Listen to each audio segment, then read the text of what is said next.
SF 영화 속의 홀로그램을 3차원 입체 컬러 영상으로 구현하는 기술이 국내 연구진에 의해 세계 최초로 개발됐습니다.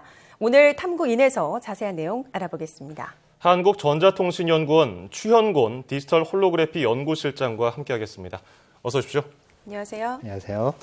네, 우리가 쉽게 볼 수 있는 이 SF 영화를 보면요, 이렇게 허공에다가 손을 이렇게 움직이면서 그 3D 영상으로 통화도 하고 뭐 설계도도 만들고 하는 걸 많이 볼 수 있는데 이 3D 입체 영상은 어떻게 구현이 되는 겁니까?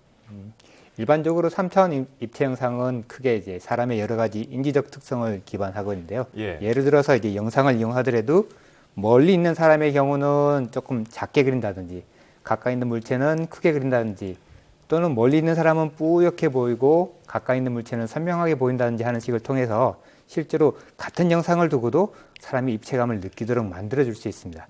그 다음에 또 한 가지 방법은 사람의 이제 양눈이 있는데요. 이제 이 양눈에 서로 다른 영상을 넣어주게 되면 이제 사람의 뇌에서는 이 영상의 차이를 가지고 3D로 합성을 하는 이런 메커니즘을 가지고 있습니다.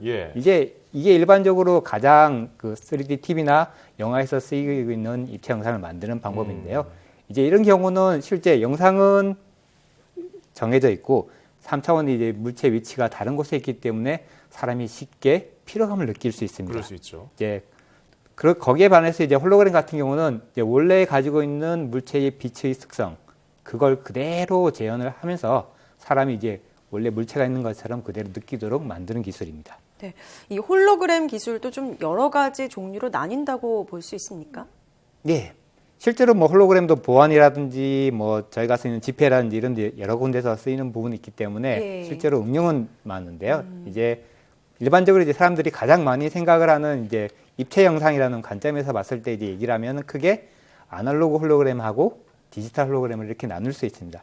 이제 아날로그 홀로그램은 우리가 예전에 이제 사진을 필름에 찍듯이 이제 하나의 필름과 같은 매질을 이용을 해서 빛의 간섭 무늬, 뭐 이걸 이제 빛의 변화량이라고 하는데요. 이제 이거를 이제 저장을 하고 이걸 통해서 이제 3차원처럼 그대로 재현하는 기술을 얘기를 하게 되고요.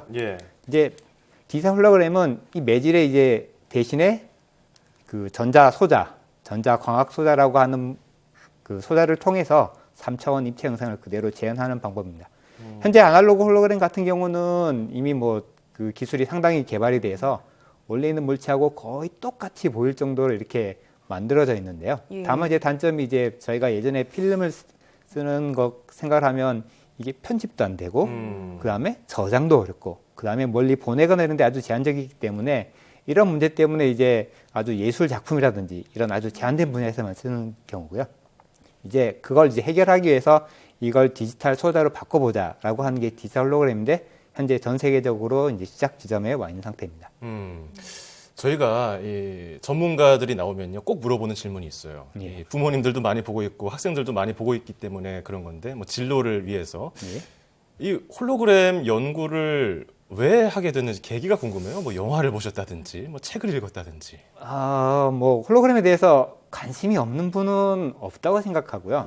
솔직히 저 같은 경우는 뭐 기대하는 것과 다르게 홀로그램에 대해서 특별한 관심에서 시작됐다기보다는 원래 제가 하던 연구가 3차원 방송 시스템과 관련된 연구를 계속 해오게 됐습니다. 근데 이제 앞에서 한 것처럼 3차원 방송은 현재 있는 기술에 대해 제한본이 있고 이거에 가장 그 끝단에 있는 기술이 홀로그램이 해당하는 기술입니다. 그래서 어떻게 보면은 자연스럽게 연결이 됐다고 보는 게 좀 맞을 것 같습니다. 뭐 특별한 계기가 있다기보다도 자연스럽게 흘러왔다. 네. 이번에 이제 모든 방향에서 실물과 비슷한 홀로그램을 볼 수 있는 기술을 개발했는데요. 360도에서 모든 방향에서 보이는 모습을 볼 수 있는 거 세계 최초라고 들었거든요. 그 360도에서 칼라로 그 홀로그램을 크게 재현하는 건 저희가 세계 최초인데요.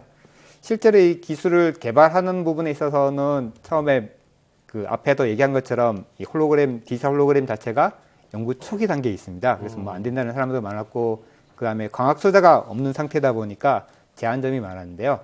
그다음에 우리나라 같은 경우도 홀로그램 연구가 그 진행이 다른 나라에 비해서 상당히 늦은 상태였기 때문에 미국의 MIT라든지 일본의 NICT라든지 이런 뭐 유럽의 여러 연구소들을 저희가 벤치마킹을 했고요. 그렇게 해서 이제 실제로 저희 실뿐이 아니고 국내의 많은 홀로그램 전문가들이 한자리에 모여서 이걸 어떻게 해결할 것인가 많이 논의를 거쳤습니다. 그 중에서 이제 가장 기존의 연구의 큰 문제점 중에 하나가 디지털로 만들어진 홀로그램 영상이 아주 작다는 거, 그 다음에 아주 제한된 영역에서만 볼 수 있다는 게 가장 큰 문제였는데요. 예. 예, 그래서 이걸 어떻게 크게 만들 것인가 라는 부분에 있어서 뭐 광학 조절을 이 방향으로 붙여보고 그 다음에 여러 개 합성을 해보는 이런 연구를 했고 그 다음에 360도로 보기 위해서 빛의 방향을 어떻게 틀어야 될지 그 다음에 이걸 얼마나 잘 합성을 해야 될지 이런 여러 가지 시행착오를 거쳐서 현재 있는 기술이 나오게 됐습니다. 안 된다고 예상을 많이 했기 때문에 이게 됐을 때 사람들이 놀랐을 것 같은데 그에 따라서 여러 가지 문의도 많이 들어왔을 것 같아요. 뭐 솔직히 너무 많은 질문이 들어와서 놀랐는데 예, 궁금한 게 많을 것 같아요. 뭐 저희가 아는 전문가들뿐만이 아니라 초등학생부터 뭐 일반인 뭐 여러 가지 사람들 그다음에 뭐 이거를 상품화는 언제 해야 되는지 이런 부분의 질문이 너무 많아서 예. 이 기술이 어떻게 만들어지고 앞으로 어떤 연구가 필요하고 이런 거에 대해서 설명하기가 상당히 힘들었는데요. 제일 아쉬웠던 점이 이제 시작점이고 앞으로 연구가 많이 필요합니다라고 했을 때 사람들이 하는 부분이 제일 안타까웠습니다. 이번 기술이 그러면 상용화되려면 구체적으로 또 어떤 분야를 연구해야 되고 어떤 과정을 좀 더 거쳐야 되는 건가요? 아직 홀로그램 그 자체가 그 홀로그램을 위한 소자들이 개발이 안 돼 있습니다. 현재 이제 저희가 한 부분은 이 홀로그램을 어떻게 만들 수 있다라는 가능성을 이제 보여준 게 이제 제일 첫 번째고요. 네. 이제 이것들이 어떤 소자를 통해서 어떻게 개발되면 좋다라고 하는 이런 부분의 연구가 앞으로 계속돼야 되는 상황입니다. 이제 이 홀로그램 기술은 시작점이다. 그러니까 요즘에는 영화를 찍으면 이렇게 허공에서 연기를 하고 후작업 컴퓨터 그래픽으로 입히는 거 아니겠습니까? 예. 나중에 언젠가는 실제 홀로그램으로 실제로 하게 될 텐데 그래서 어떤 점들을 노력하고 손봐야 더 발전할 수 있을까요? 홀로그램 기술이. 뭐 그렇게 이야기는 너무 좀 포괄적인 부분이 있고요. 그런가요? 지금 현재 이제 가마 조금 희망적인 부분은 저희가 뭐 우리나라에도 나노라든지 이런 다른 분야에서의 이제 광학이라든지 이런 기술이 발전해가면서 예. 홀로그램 쪽에서도 그 기술의 가능성이 홀로그램의 기술의 가능성으로 지금 이어지는 부분들이 많이 보이고 있고요. 그럼에도 불구하고 뭐 솔직히 현재는 이게 가능하다는 거지 이게 최적이다든지 이게 좋다고 하는 연구는 아직도 더 해야 되는 상황입니다. 네, 알겠습니다. 지금까지 360도 컬러 홀로그램 기술을 개발한 한국전자통신연구원 추영곤 실장과 함께 이야기 나눠봤습니다. 고맙습니다.